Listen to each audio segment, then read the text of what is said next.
A major form of grief. It's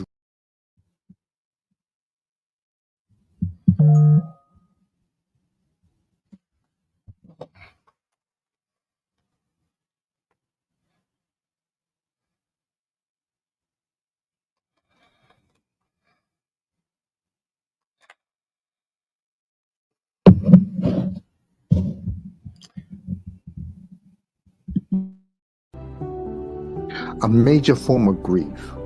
It's rarely discussed. Is solo parenting.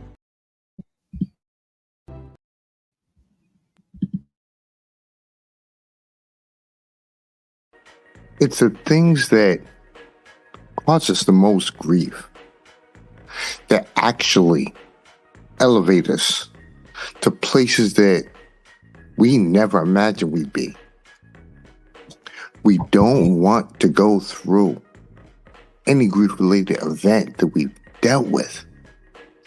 But the reality is, grief is tantamount to growth.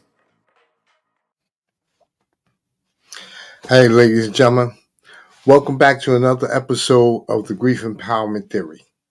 I'm Jay Lewis III, and I'm talking to people about using your grief to work to your advantage.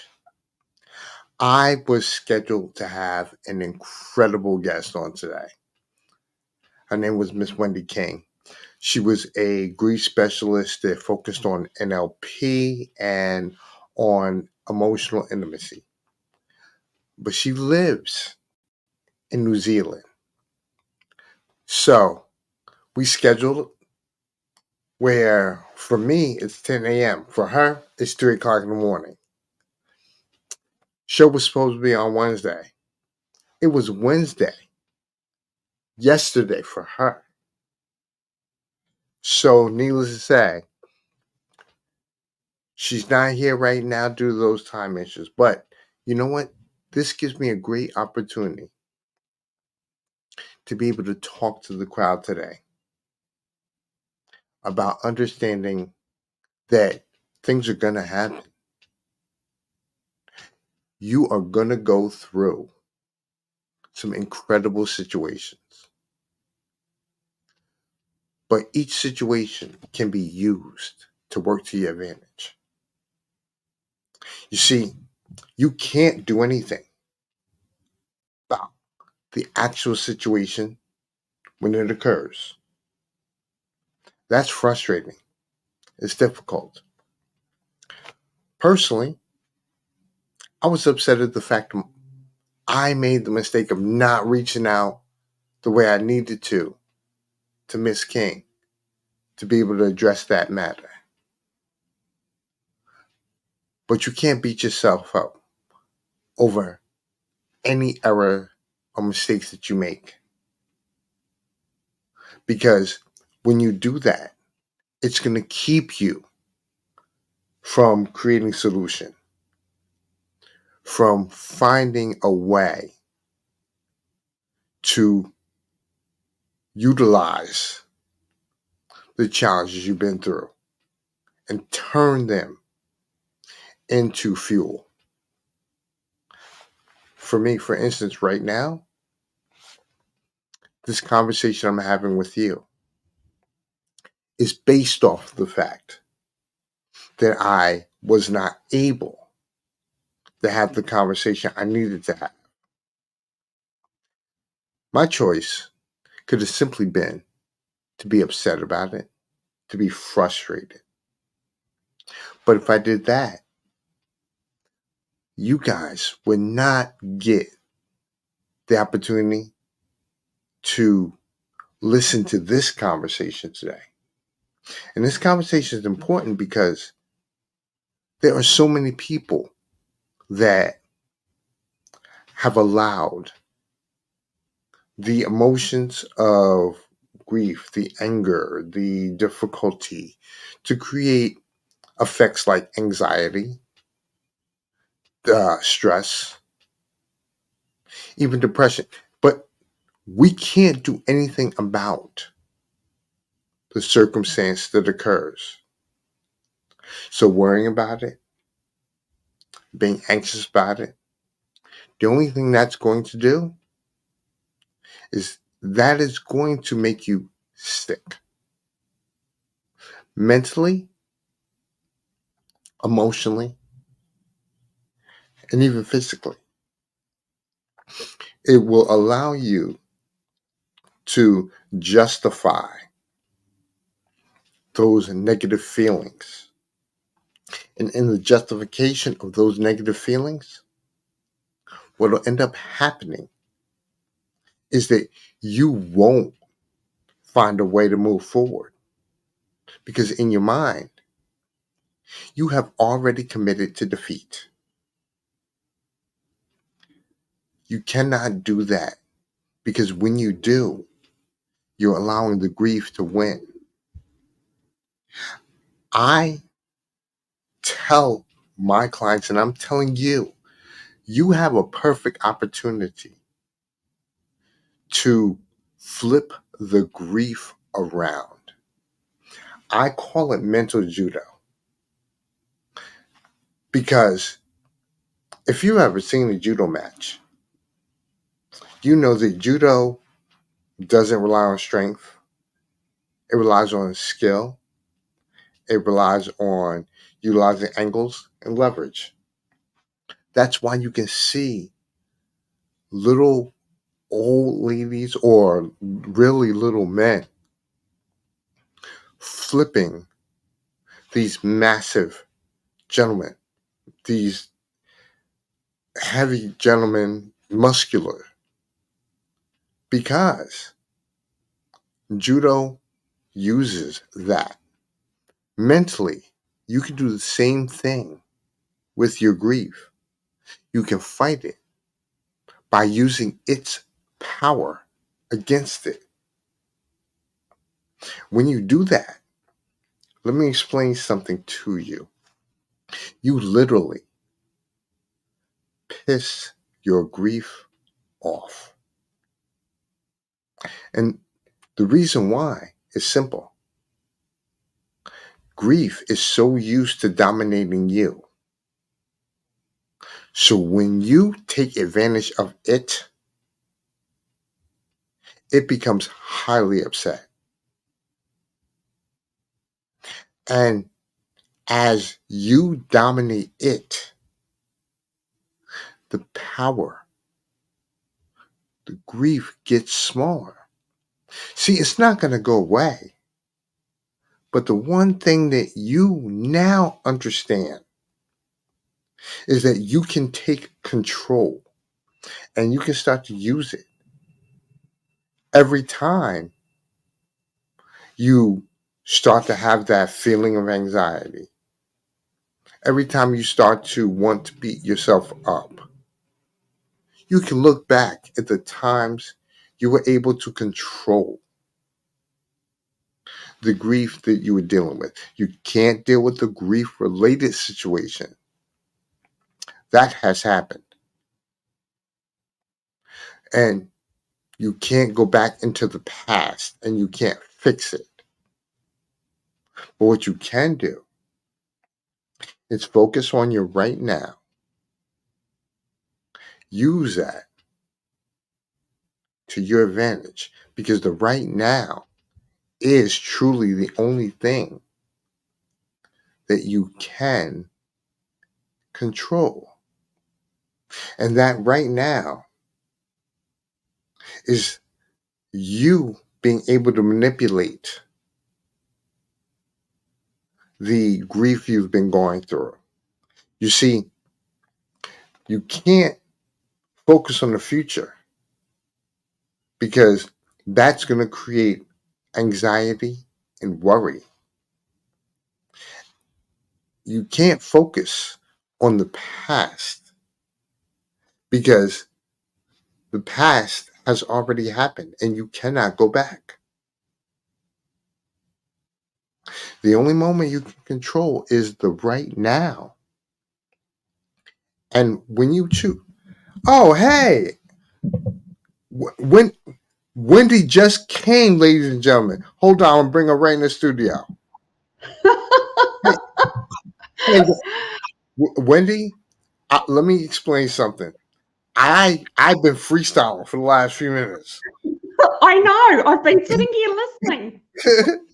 but it's The last it's connection worked, but the first one didn't. you know what? Nope. First off, the first thing I thought about was the fact that you know what? It's Thursday where you are, and I was just Yes. like, I was like, oh my goodness, I couldn't. That listen, I'm geographically stupid. My bad. I was ready yesterday. I'm that dedicated. I'm ready today. Hey, you know what? First off, I'm gonna start by saying God bless you, and I really appreciate this seriously because I definitely didn't mean to put you into a situation yesterday, and I definitely don't mean to put you back in it today. Please tell your family I absolutely apologize. I really do. Um, the second thing is seriously, I am very glad that I'm having the opportunity to have this conversation with you because what what you what you do is first off, it's amazing as a life coach because using the philosophies of meta dynamics and using neurolinguistic programming to help is incredible. But before I get into that, please just take a couple seconds to explain to talk about yourself. Sure. Well, thank you for having me, John. I've been so excited to be on this show just to share our message because whatever we say may not connect with some individuals, but what someone else may say may connect to another individual. So I just think it's an incredible work that you're doing and that I'm doing because I see the change in people's lives and where I was stuck myself. So my story is that, I had quite a strict upbringing and I left home when I was 17 and I married a chap who wasn't of the same faith, and so therefore I was disconnected from my family for a while. And then what happened was my first baby, I had a prem baby, and she died at 5.5 months of age, and it just rocked my world because I had never ever experienced losing a family member, an auntie, or anything like that, because most of my family was in Scotland.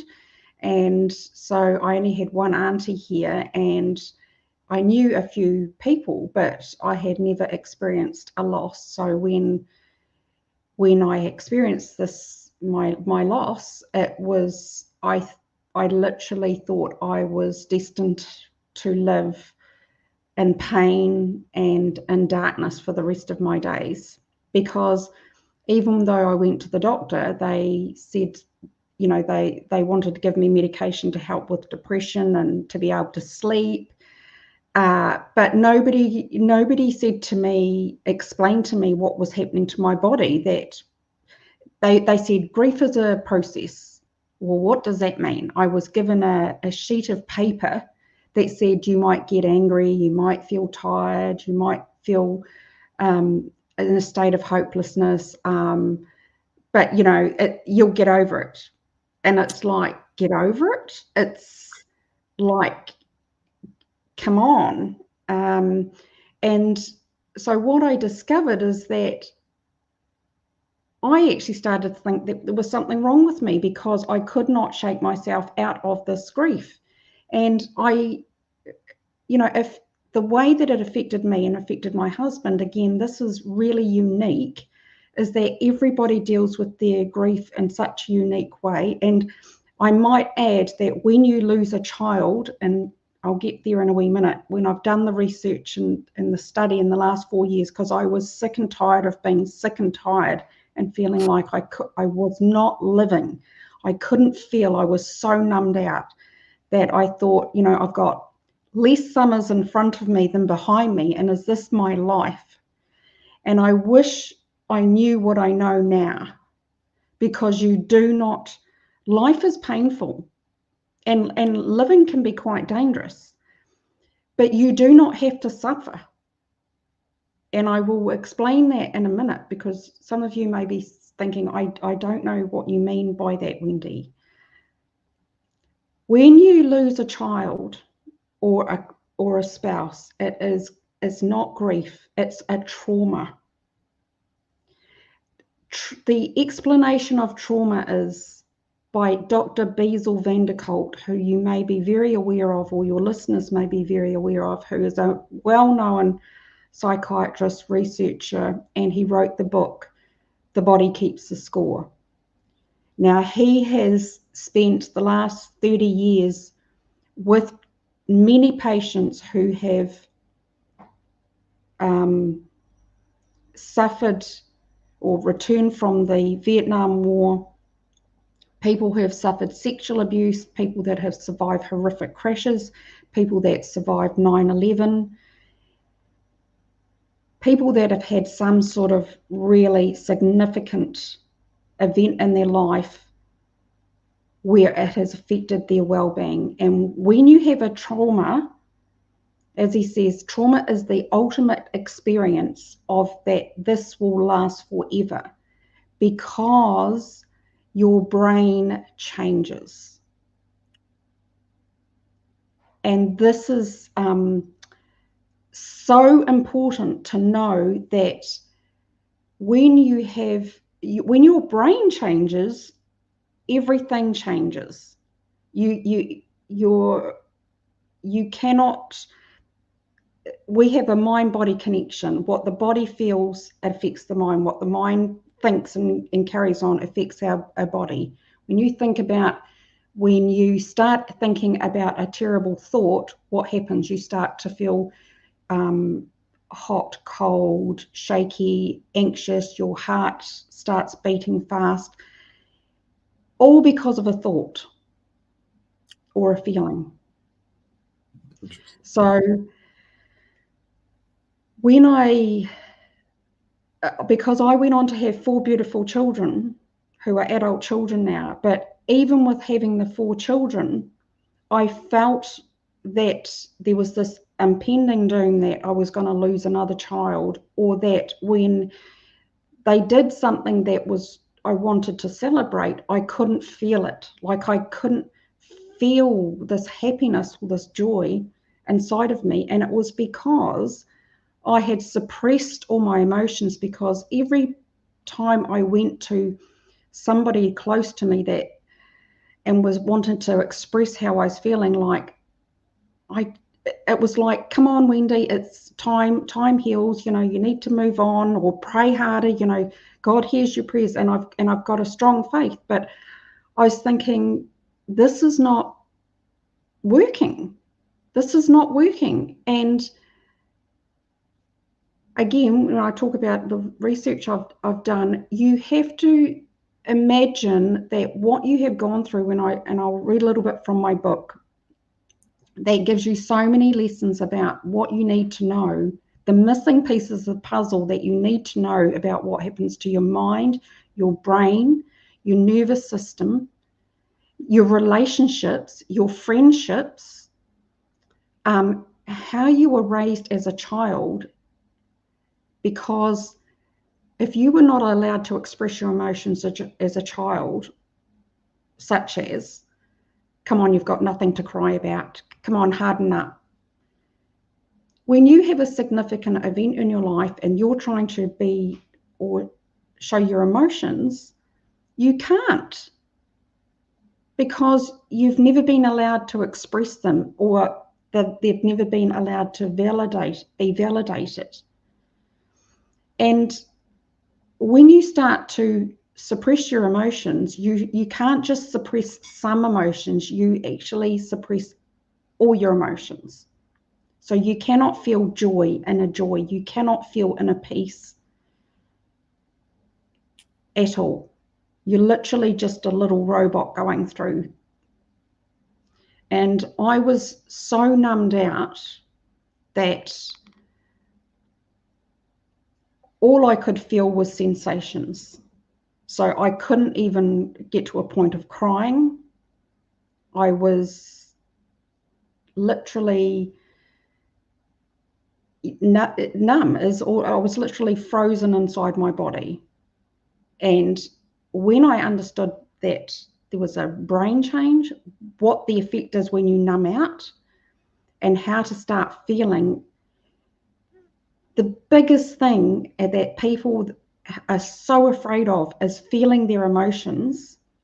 And this is not about blame. When I would go to the people closest to me and say, I'm feeling this, and I would wanting to start to open up and I was shut down, that was them saying, I can't cope with your emotions, so I'm telling you to get over it. Or because they can't feel they can't deal with the emotion themselves, so how can they deal with your emotion? They can't, because they've never dealt with any emotions, that they've had the same thing done to them. We go back, it's not too long, we go back to the war. How do people deal with the war? You know, World War I, World War II, you've got generations of people who have literally are living, in a state of shock. It's only been in the last 20, 30 years that mental health trauma is a thing. It's been recognised. And this is what people need to understand, is that the old way of, dealing with things is not the correct way of dealing with things. And like any medical advancement, there seems to be so much medical advancement with cancer, with so many other diseases that are now curable, but nobody has addressed or believes that you can get through the worst trauma, like losing a child, when you know and are shown how to get through it. Because people think, if I start crying, if I start to feel it, if I go there, I'm going to fall to pieces and never get up. That is what people think will happen. Do you know what? That is the biggest myth.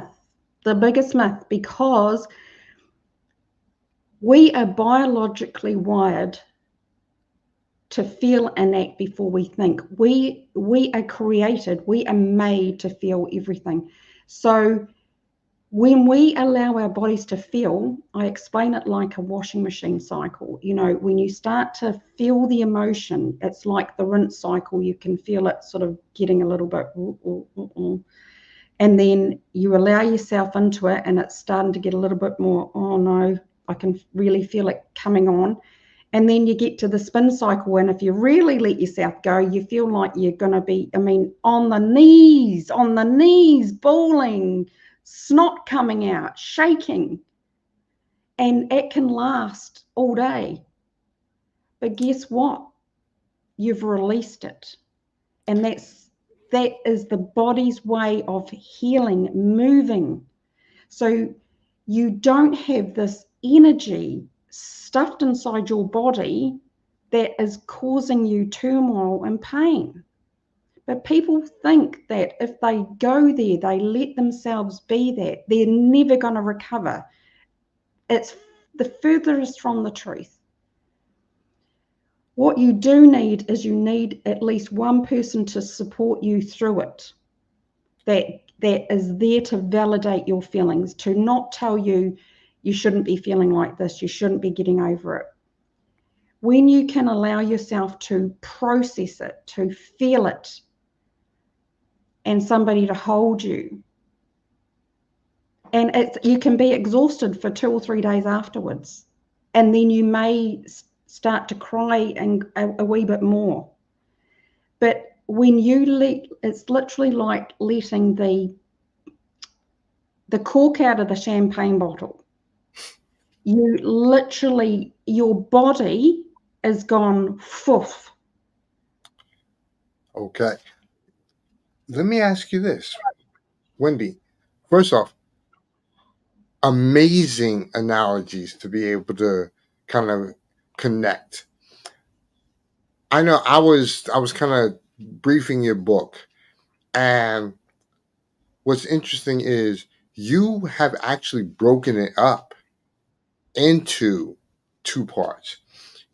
One is kind of your story. Then the second part is everything you've just been explaining. Mm-hmm. How, you know, the emotions of grief affect us, affect our minds, Mm-hmm. affect our bodies, Mm-hmm. affect our nervous systems. Yes.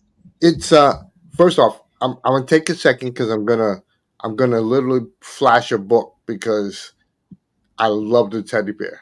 I'll tell you right now. You know, this is this is her book. It's called Why Me? You know, how to regain hope after the death of a child. Mm. And what Wendy went about doing with this particular book was, like she just talked about, being able to understand that you can't do anything about the situation that occurred, but you can address how you're going to go for it. And you Mm. can't listen. The unfortunate reality is just what she said. You can't be stressed about everyone else's feelings, about how you're feeling, because Mm. they don't want to hear it. Not that they don't No. want, not that they don't want to hear it. That they are not at the point of being able to address your circumstance properly. So instead of saying, I can't address your circumstance, their whole thought process is, please stop. It's, you're going to be fine. Things are going to be okay, type of thing.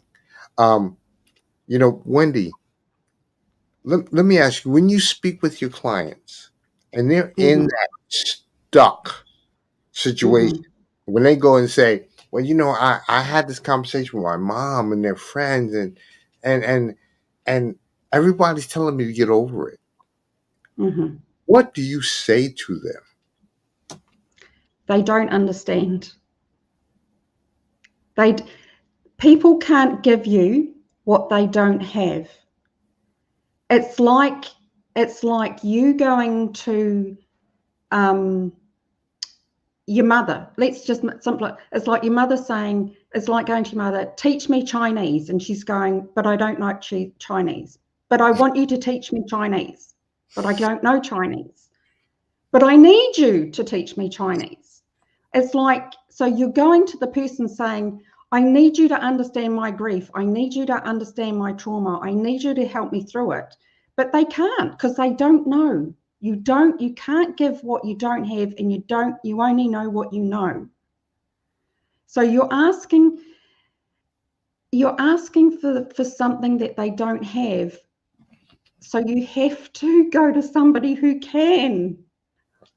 You have to. I figured this out myself. I had to figure this out for myself. And because I thought you can't be going through this state of hopelessness all the time. There has to be a reason for it. And a lot of people, because again, the research in the last few years has been incredible about what we now know about our nervous system, what we know about our thoughts, what we know about our senses. Like, here's something that people can relate to. When you think of a song, let's just just think of any song that you love. Where does it take you? What does it remind you of? Our brain is always, with our senses, is always going, here's a situation, here's the smell, here's the sound. What does it remind me of? So it's cataloging all these different experiences we feel and go through every day. And yet we're not even really aware of it. However, if we have a traumatic event, such as losing a child, and I'll just say my book really is, it will help anybody with any type of grief. The child is the rawest pain because your child is never supposed to die before your a parent. It is unfathomable. And that is why when you go to usually sometimes the closest members of your family for help and they can't help you, it's because they can't even get their head around it. They don't even want to go there. It's like it's too painful to think about because they immediately. No, I'm so sorry. I just wanted to kind of cut in because I have a very interesting story relating to that. First, what was incredible, me and my mother-in-law, she was awesome until my wife died. Mm-hmm. When my wife died, her and I just literally started going at each other. And I couldn't understand it. I couldn't understand how such a sweet woman became so different. Mm-hmm. Someone explained to me, said, you lost your wife. You, Mm. you lost a woman in your life.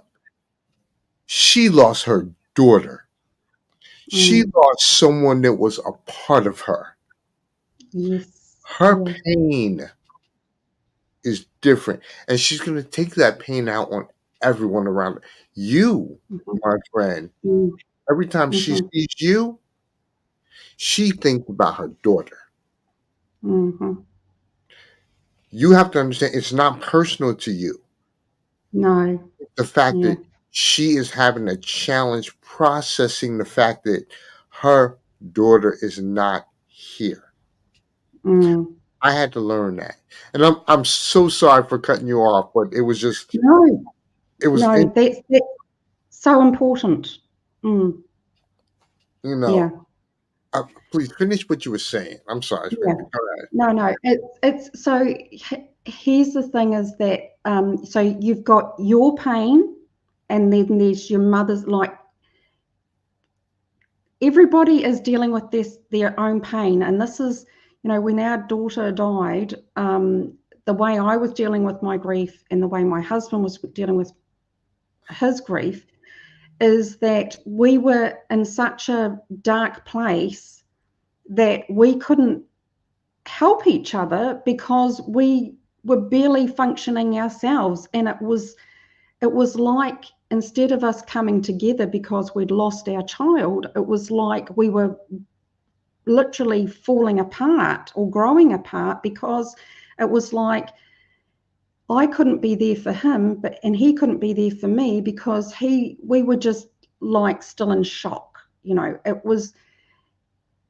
And when I just want to say to your listeners and your viewers too about grief and trauma is that it is so unique, and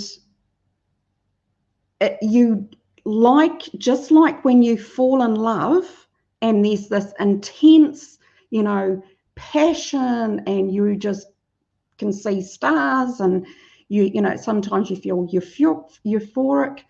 And this falling in love stage, this oh my goodness stage, can last from 6 months to 18 months before you sort of come down off your high of falling in love, and then you start to feel normal again.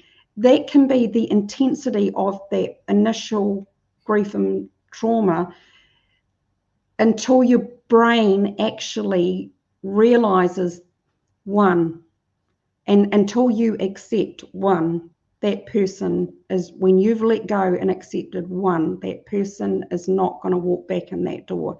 That person is not on holiday. No one has taken my child. I had nightmares for the first year of somebody had stolen her, and that I would wake up and she would be there. I would be walking around the house and I would swear I would hear her crying. Your body has to go through sort of a shock period until it gets to that place of, this really has happened. This really has happened. And it's then going from that place onwards about the healing, the accepting, the understanding that life doesn't turn out the way we want it to be. And that is such an important thing, because, when you're growing up and you're reading books and you see that, the circle of life is that what should happen is that you grow up, you go to primary school, you go to high school, college, you fall in love, you get married, you have children, you do your stuff with your children, their children go to college, da da da da da. And if you have this mindset of, this is how my life should be, and then it doesn't work out that way, and it can literally freak you out. It can literally, your mind can go crazy. And that's what happened with me. You know what? That's the biggest reason why a lot of us actually do have challenges, because we have these set of expectations. Yes. And Yep. when life throws us for a curve, Mm-hmm. that expectation is Mm-hmm. thrown off, and now we have to readjust. Yep. And it's interesting. Earlier, you were talking about these shifts in the brain, and Mm-hmm. I, I a few months ago, I read a book by Mm-hmm. Dr. Mary Frances O'Connor, and Mm-hmm. it was called The Grieving Brain, Mm-hmm. and she talked about the fact that literally, like you said before, the brain shifts. She said Yep. that there are neural pathways in the brain that literally change, because what it's doing is it is registering the new information of the loss. For years, they've the mind has been conditioned to believe that, Mm-hmm. that person's gonna be like you said. There were nights where you would think you're hearing your child, because Mm-hmm. the mind has conditioned you there. Mm-hmm. It's Yes. it's Yep. very interesting when you Yep. talk about. Allow me to ask you this: when you decided to go into life coaching, Mm-hmm. why did you choose to be able to help people address their childhood traumas, finding out that their childhood history may have something to do with the way they react now? Explain that to the audience. Because what happens to us in our childhood, the love we did get, we didn't get, affects the way our brain develops. Because right up until the age of 8, the way the brain is developed is that we feel and we act first before we think. So everything comes through, and that starts off at the brainstem, and before it gets up to the logical, the cognitive part of our brain. So, but all that, first of all, it's through our senses. So even as a young child, when we're born, we feel everything, and to communicate, we act. So a baby cries to let the parent know this is what I need, and you have to figure out, do they need fed? Are they hungry? Are they tired? What's going on? And so right up until the age of 8, a child cannot think logically. They feel everything, because that's the brain, that part of the brain hasn't been developed yet. For instance, they believe in, Santa is gonna come and give them presents. They believe Santa can get down the chimney. They believe that if they're bad, they're not going to get presents. They accept that. They don't figure out that there's a Santa in that store and they've gone down that street and there's another Santa there. They just think Santa can go flick of a finger and he can turn up anywhere he likes. But then all of a sudden they start to think, hang on a second, how does Santa get through the world or around the world in one night and deliver all those presents to all those kids? Or how did Santa, he was just there and he looked a bit different from the other Santa that was there, because that part of their brain is starting to develop. And so everything, by the time we are 8, if we've been told, gone to our parents, our caregivers, and said, fallen over and hurt ourselves, and they've said, get up, you'll be fine, don't cry, harden up, we start to think that our feelings do not matter. And as a child, we need our parents to be okay, to feel loved and to fit in and to be cared for. So we, early on in our life, without even knowing that we're doing this, is that we need to make sure that our parents are all right to take care of us, so we will fit in and do anything we have to do to be cared for. Because at the age of 9 or 10, we're not going to go, oh, I'm not treated very well, so I'm going to run away from home. We don't have that logical think. We can't go, I'm going to go and get a job and I'll take care of myself and I'll get a flat. We can't think like that. So we will do whatever we need to do to survive. So we end up creating thoughts about ourselves, that we're not good enough, that we are unlovable. By the time we're, 12, 13, 14, 15 years of age, we have developed this identity about ourselves because of the way we've been treated. So basically, what you're saying is that what we receive, we end up internalizing, and then over time,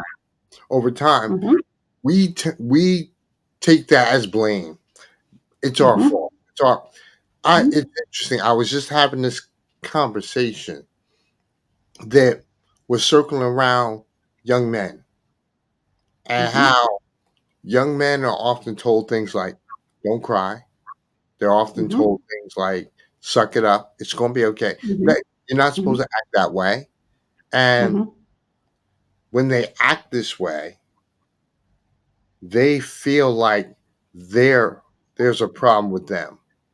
When in reality, this is what they're hearing runs counter to the way humans actually are. Exactly. It's exactly right. Because if they show an emotion when they've been told you shouldn't be crying because it's not manly, there is so much shame and judgment attached to it. And it's absolutely incorrect. And so when there is shame and judgment, we think that we are flawed, there's something wrong with us. And why would we want, if we think we're flawed and there's something wrong with us, why would we open ourselves up when we're trying to impress somebody? You know, the whole point is when we are vulnerable, when we are open up, it's not a sign of weakness, it's a sign of strength, because you are saying, here I am, this is me, and I'm ready to take a hit. But you know what? When you're vulnerable and you're open, you are allowing yourself to be who you need to be, who you are, and the connections you have with your partners, with your friends, is so deep because they see that you are truly being who you are. Understood. No, please. I was just going to say what you just said was interesting because, put it this way, I heard this: the strongest and bravest person is a person willing to walk through fear. Yes. Yeah. And that, you know, at the root of everything, of the human condition, is fear. Fear of rejection, fear of not being loved. But you know, Susan Jeffers, who's another amazing author, says, you know what the biggest fear really is? Can I handle it?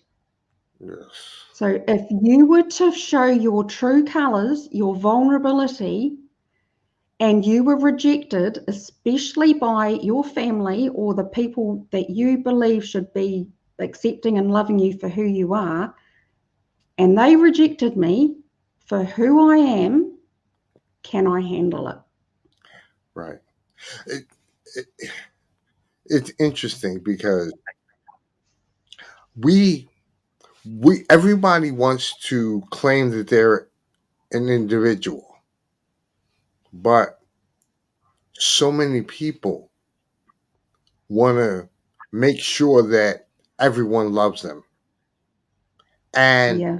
when you make that attempt, you unfortunately sacrifice yourself in that process. And Absolutely. and it's interesting because I know what I'm saying is kind of going a little bit off the mark, but Mm-hmm. what it's easy to acquaint that to the fact that you go back to you don't want to feel like you are a pariah to your parents, so you're gonna do what they say to do.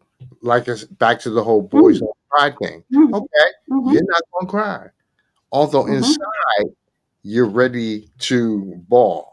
Mm-hmm.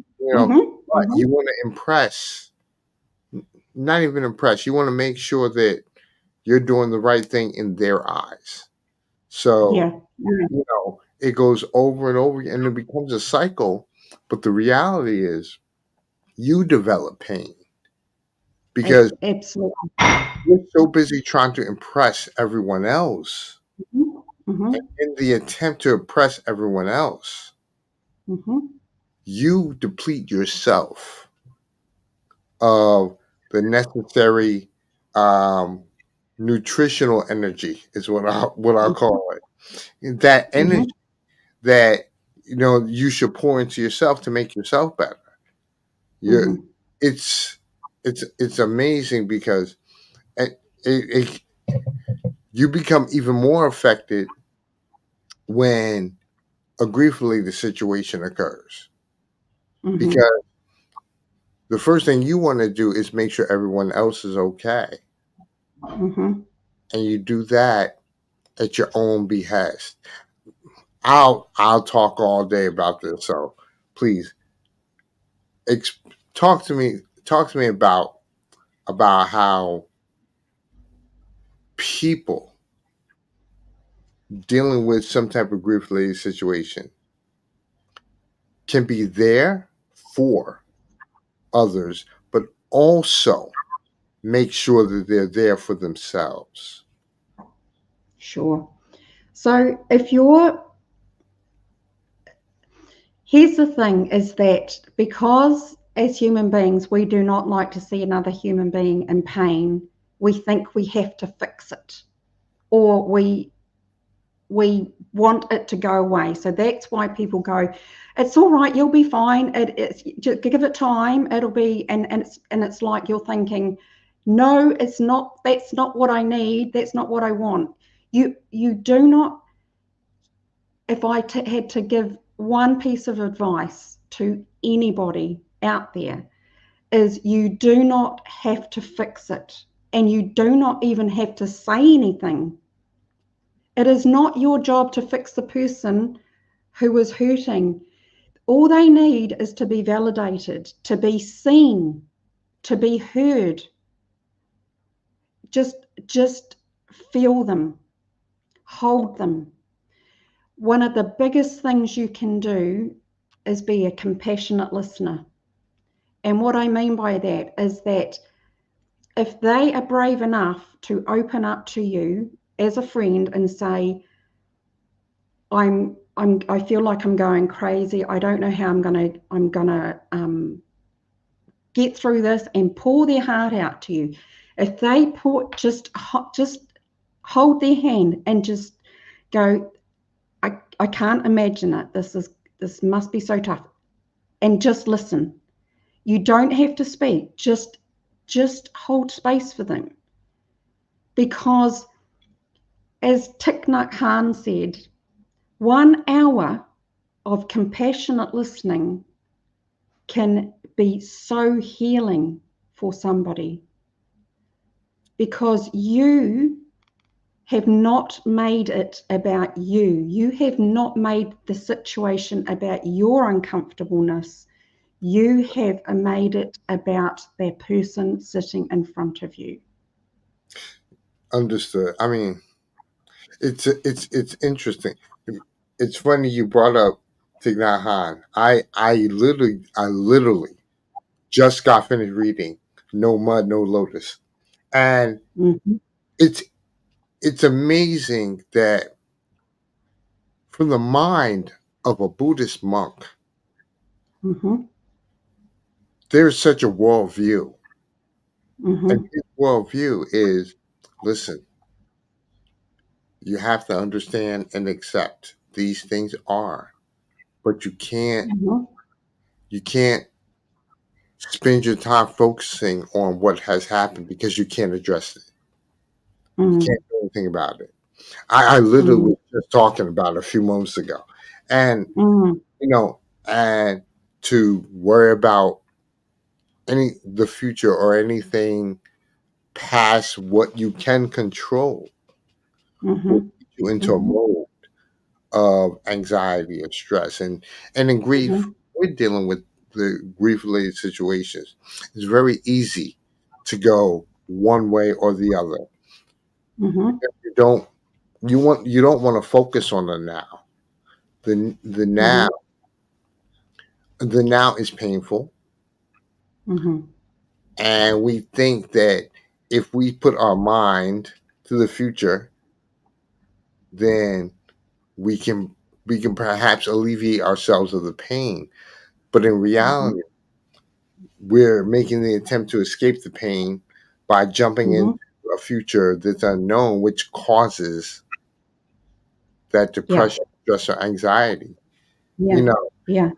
Yeah. and, and again, I is now is that a big part of emotional intimacy, of how you address working with clients in that respect? And can you kind of elaborate on that a little bit? Okay.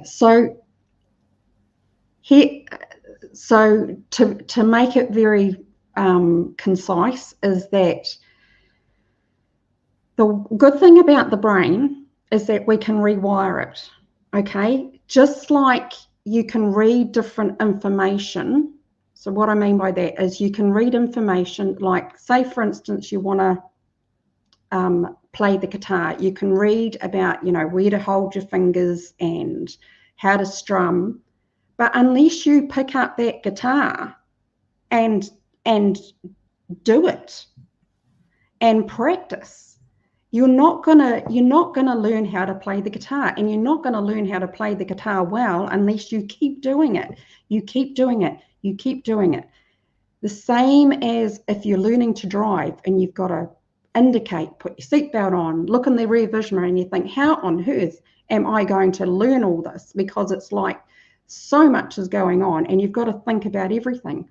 But then, so you've got to make yourself think to learn to do something, and then a few months' time, you will end up doing those things automatically. It's the same thing about our brain with anything. We can rewire our brain, but we've got to practice and do the work.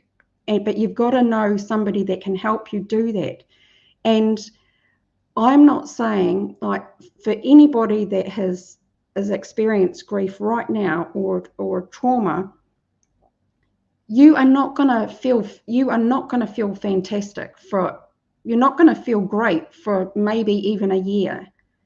But if you know if you know what your body is going through, and you've got somebody there to support you and understand it, and help you understand life, and help you understand your emotions, and help you understand your nervous system, because we're not taught any of this.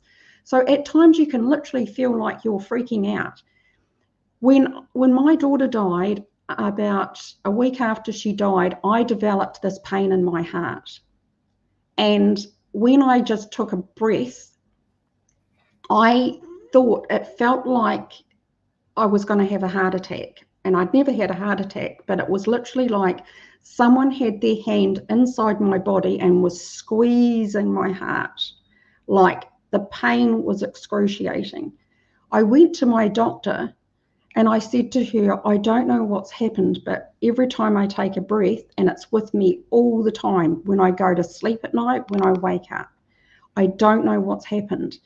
And she says to me, Wendy, you've got broken heart syndrome. And I said, I've got what? And she says, grief, profound grief, can affect your heart. The Japanese term is takisubo, and I says, how long is this going to last for? And she says, I don't know. I says, will I die from it? She says, well, some people can die from it, but she says, you won't, because you're a young person. And I says, I feel like I am going to die. And I says, some days I want to die. Like, I want to get real about this. I'm not saying I didn't want to die. In the early stages, I did. I could not see how things were going to get better. I had no support. I had never experienced anything like it. It was, at times, I had thought about suicide. I didn't want to die, but I didn't want to live with the pain either. And I didn't know how this was ever going to get better, ever.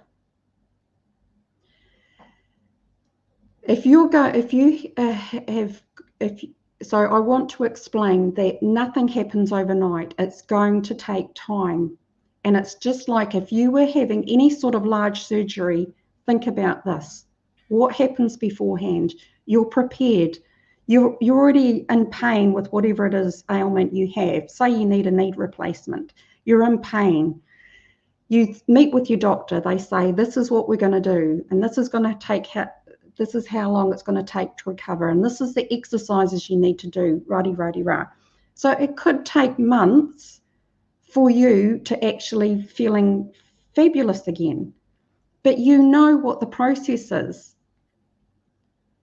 With grief and trauma, nobody tells you they say it's a process. Time heals.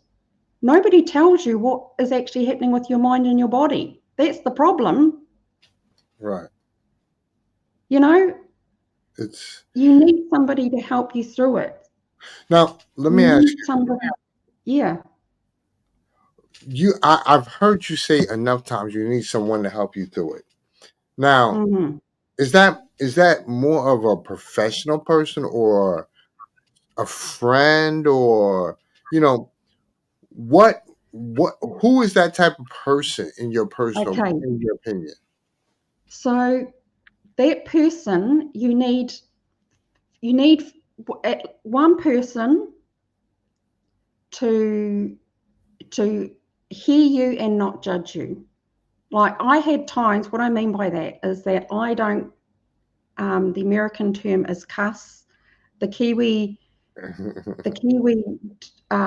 word is swear. I never swore in my life, but I tell you what, I had moments where, uh, goodness me, uh, my mouth, not in my private environment, walking around the house, every second word was not a good word. Right. And that it was, let's say it was colorful language. Very colorful It was metaphor. very, it Very. was very colorful. You know. I was angry. I was angry. I was angry with me. I was angry with the world. I blamed myself. I blamed the world. Like everybody was at fault. Okay. Again, that's another stage to go through. Again, this is wild talk. This is you. This is not you being you. It's not your character, but it's just, again, just another part of you. You're in shock. But somebody can actually help you. The biggest person that can help you is somebody who's experienced grief, because they feel it. But to actually heal, to actually go through the emotions, to actually understand you, read my book. Because as I say, in part two explains to you what is happening to your body. You need to understand that everything you're feeling and thinking is normal. It's completely normal. It's absolutely normal. But it's when you get stuck, that's when you need professional help. But if you read this about what happens to your mind and your body, it will make you at least feel like you're not going crazy, and that there is hope. And also, I teach you how to feel your emotion. It's not, and it's like with everything, in day-to-day life, somebody may trigger you with something, something that's happened in the past, and you feel all of a sudden triggered to react or respond. Here's the thing, there is no bad or negative emotions. It's only bad or negative if you act them out. So anger is good, but it's not good if you beat someone up. Anger is a protection because it stops you being a doormat. It protects it means you have the confidence to go, no, that is not acceptable. Anger is like swearing, smashing, hitting, throwing. That's aggression. That's not anger. So if you feel anger and you can actually say no or be forceful, that's fine. If you feel like you're going to go crazy, that you're not going to be able to be in control of your emotions, sit with it. Sit with it. Okay, don't react, sit with it. What's just happened to make me feel this way? Pause. What has just happened to make me feel this way? Because when you actually pause, you are giving yourself time to think. Remember what I said? We are designed to feel and act first before we think. Yes. So that can be in a good way and a bad way. So in a good way is that we feel and act first before we think, because if we put our hand on a hot plate, what are we going to do? Pull our hand away. Right? We're not going to sit there and go, oh, hot plate, pull my hand away. We're instantly going to do that. Right. If somebody pushes our button and we're a bit hyper, we're going to go blah, scream, yell, punch. Okay? So we need to pause before we actually get to go up here, to go, hang on a second. Okay, just take a breath. Yeah, relax. Why am I feeling that? Feel the emotion. Feel the emotion. Think what actually happened to trigger me.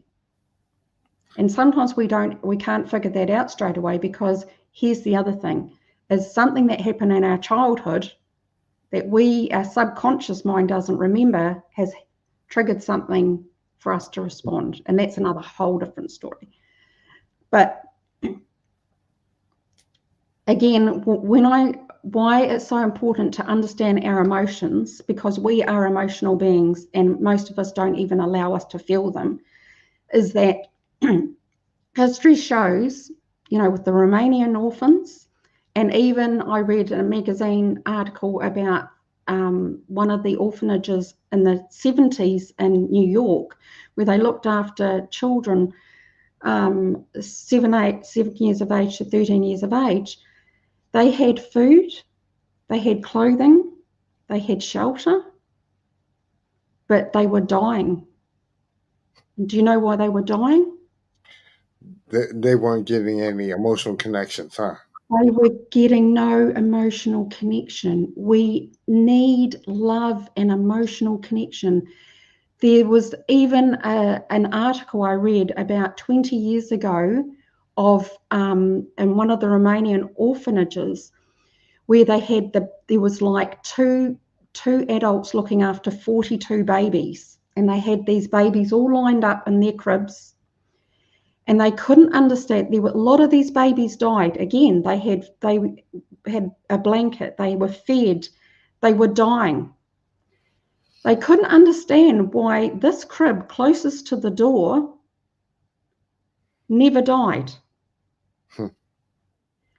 What they discovered is that the cleaner that came in every night and every morning would pick up the baby in the crib closest to the door and cuddle them. That's interesting, because we don't realize that sometimes it's that one-off, like you said, that one-off person, that person that affects our situation. You mentioned something very interesting, that you can have support systems, but no support system as understanding as one that has gone through some form of grief. Mm-hmm. That I talk about that all the time, because it's easy to sympathize with a grief situation, but to empathize with that situation means that, hey, I've walked through this. I may not know what you are going through, but I understand hurt. I understand pain. Mm-hmm. And having somebody to be able to address it, to help you address it, is interesting. I you know, allow me to ask you this: when you finally, you said roughly about 4 years ago, you decided that you were going to look at how you have gone through life after the loss of your child, which was some time ago. Yeah, But it was still. Mm. but it took you um until about the last 4 years to truly acknowledge it. When you finally made that decision, Mm-hmm. what changed in your life when you said to yourself, I'm going to confront this, versus all the years that you know you have just had it on your heart, but you've never quite addressed it the way you're addressing it now. What changed? Okay, I guess the saying goes, you have to have a breakdown to have a breakthrough. I just got to this point in my life where it was like nobody had answers, and I was tired of feeling the way I was feeling. Like I was like this. There must be a reason, and I didn't want to have to keep taking medication or self-medicate as people do. I'm just going to diverse here for a minute. So here's the biggest understanding I have, and I have a bigger love for people that are angry, who are reactive, because I know that those people that are angry, reactive, they've got some sort of pain, really bad pain, and they don't know how to deal with it. And a lot of people try to avoid the pain because they don't know how to deal with the pain by drinking, working, exercising, have sex, they shop because they're dealing with pain. They overeat because they've got a pain. There's so many people in pain, but they're using all these things to avoid the pain because they don't know how to deal with the pain. And I was suppressing my pain because nobody wanted to know about it, because it was too hard for my closest friends and family to deal with it. And I thought the biggest thing that I was aware of was that I felt like I was frozen in my body, and I needed to understand that. And when I started understanding about our emotions and that we are biologically wired to feel and act, and we are emotional beings, and yet I was brought up, and so many other people were, don't cry, you've got nothing to cry about, or lots of things, or I'll give you something to cry about. It's like we're not allowed to have that emotion. Like we are not allowed to have it. So if we're not allowed to have it, there must be something wrong with me because I want to feel it. So how does that work? So when I understood about emotions and how it would also be like you're taught, if you've got nothing to say, if you've got nothing nice to say, don't say anything at all. Well, what happens if somebody is doing something to you that you know isn't right, but you're not to say anything because it's not nice, because you're going to hurt their feelings? Right. How is that a protection? How is that a protection? Understood. Because you are setting yourself up for abuse. There is so, and that's the roughest thing, because you're like you said, you're in the middle of that.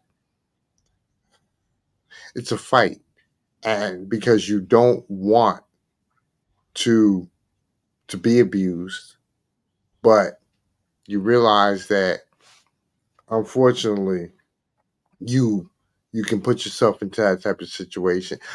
You know what? Let me ask you, what are some of the things that are coming up next for you, Wendy? What are you doing? Any more speaking? You plan on part 2 to the book, or writing another bestseller? at the moment, I'm actually enjoying meeting so many different people, such as yourself, John, across the world,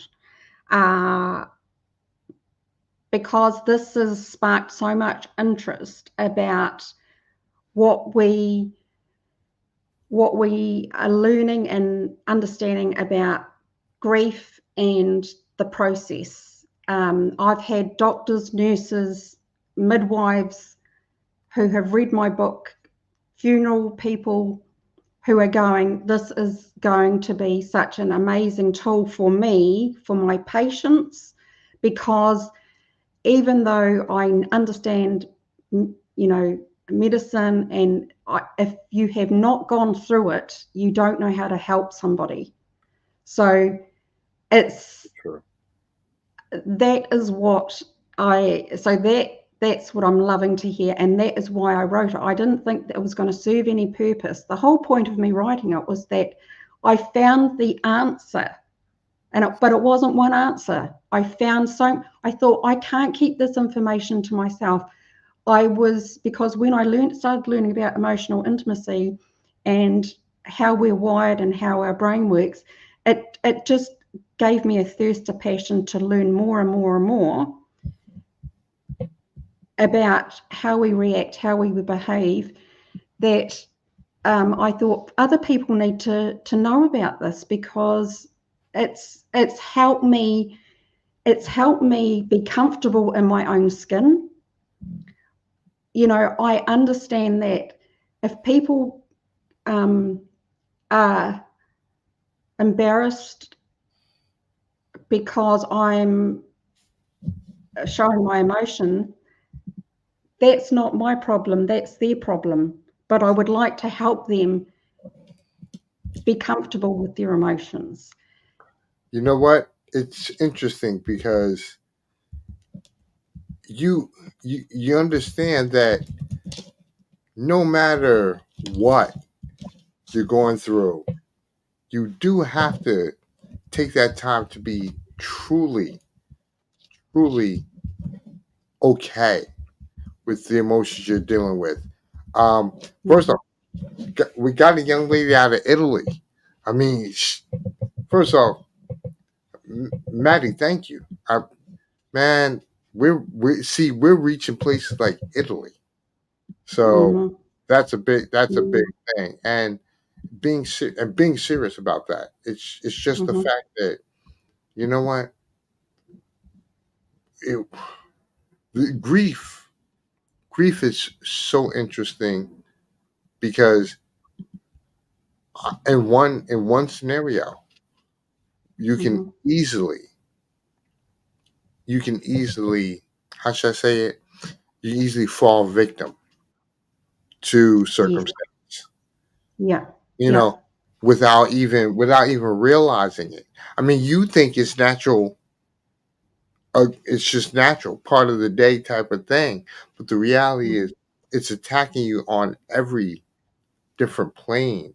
um how can people get in touch with you if they Oh, want to be able to reach out?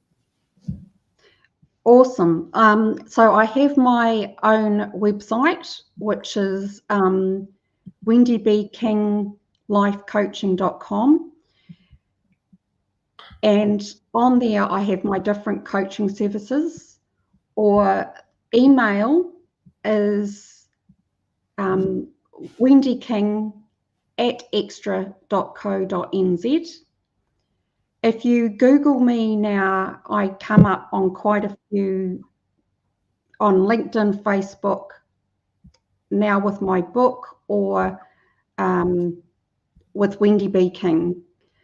It's the Wendy B. King is, there's another story to that, but you will see me and you can you'll be able to find me.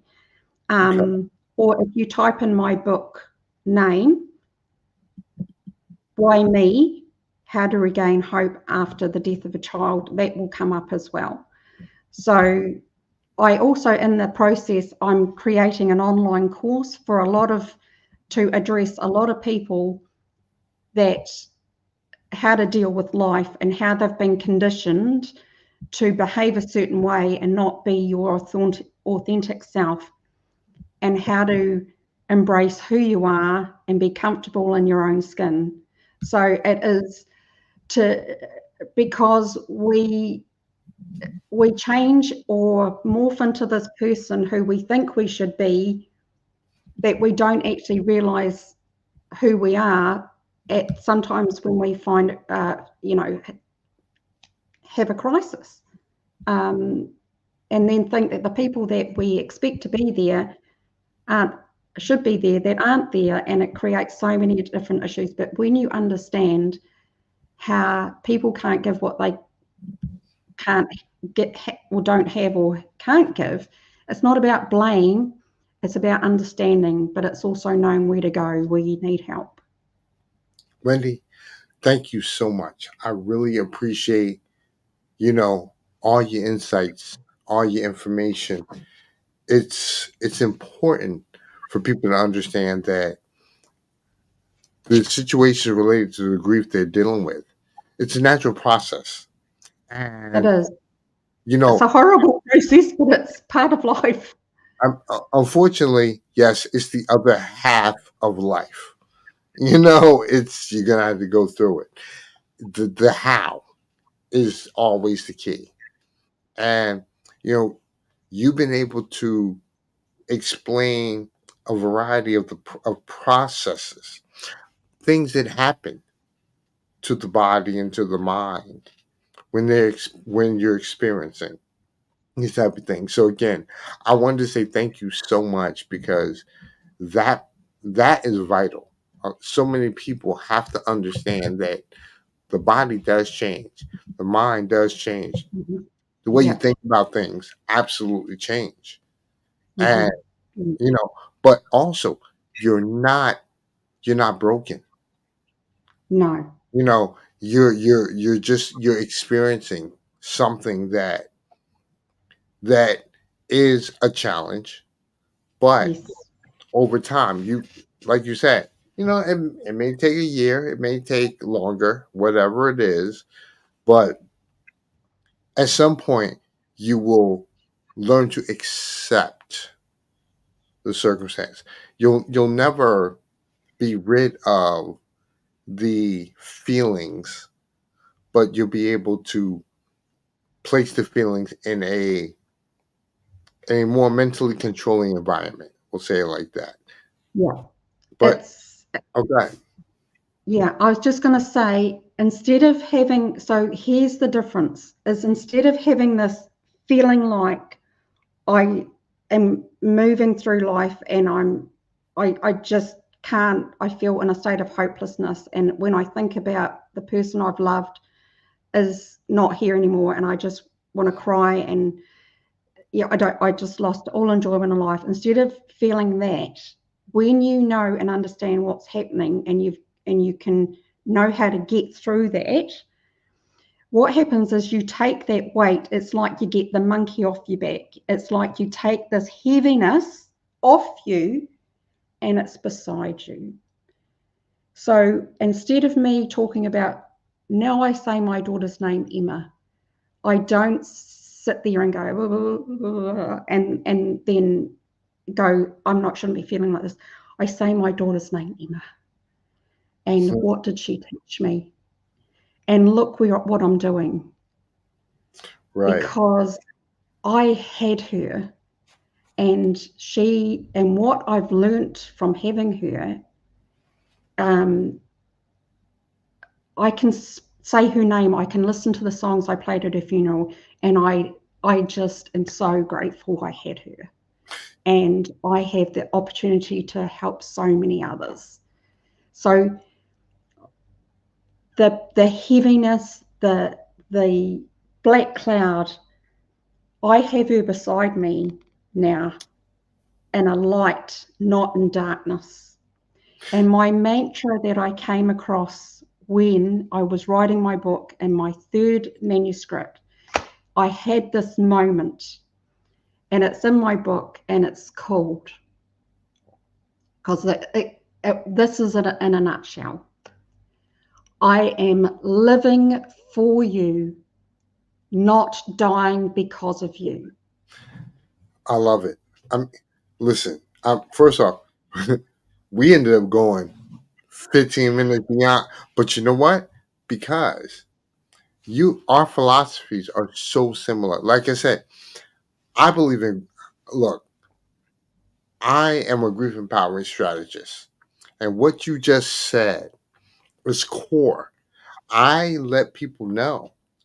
Look, the person you lost, circumstance you've been through, whatever has happened, that is a catalyst for you to empower yourself.